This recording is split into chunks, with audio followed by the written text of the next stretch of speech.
What's good, fight fans? It's Ash's Corner.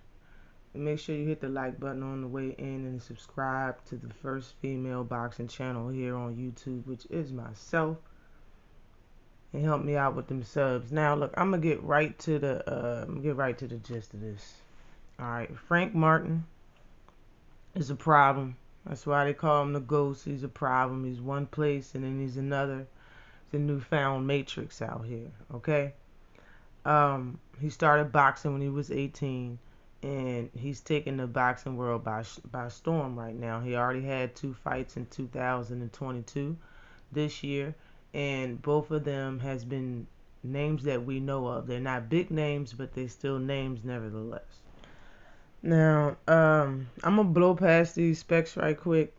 I want everybody to know that Frank Martin is shaping up to have a better resume at 135 than everybody that's at 135 because he's being treated like he's the son of a legend just because he's signed under Errol Spence Jr.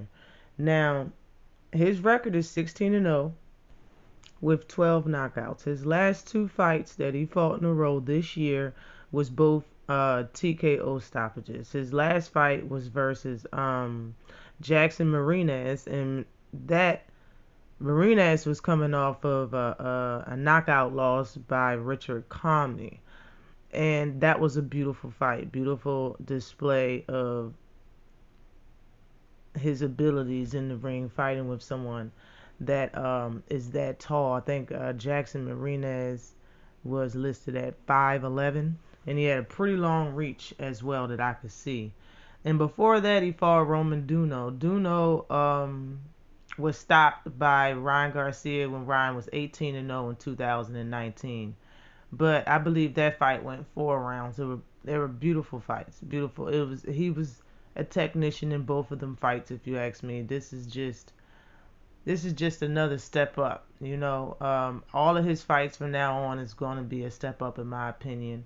If it's not a step up in competition, it's going to be a step up in rankings. His knockout percentage is 75%. He's 27 years old. All right. And he's only been pro for 5 years. He's a southpaw. He's 5'8". He's listed at 5'8" with the 68-inch reach. Okay. Now, after his win versus Jackson Marinez, Errol Spence, Twitter was pumping a little bit. Okay. Chris Colbert hit him up basically saying he wanted to fight. Errol Spence was like, you messed up, didn't you? If you look at the screen. And then Errol Spence asked him if he wanted to fight Frank, and he said he's a good fighter. Chris Colbert says he's a good fighter. Let's make it happen.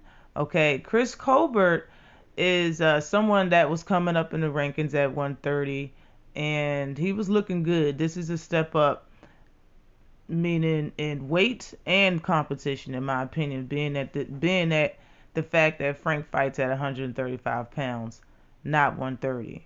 So Errol Spence said, bet I'm going to have a talk with your people, with a laugh out loud he put on there. And the fight is happening. It's going down. It's already happening, And as you can see at 309, after that back and forth with Earl, it says they're going to put respect on my name. That's what Primetime said, Chris Colbert.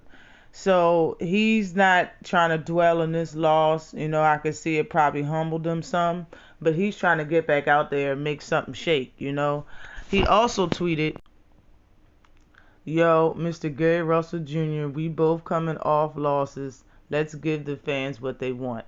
So he wants to, exactly what he just said. He wants people to put some respect on his name.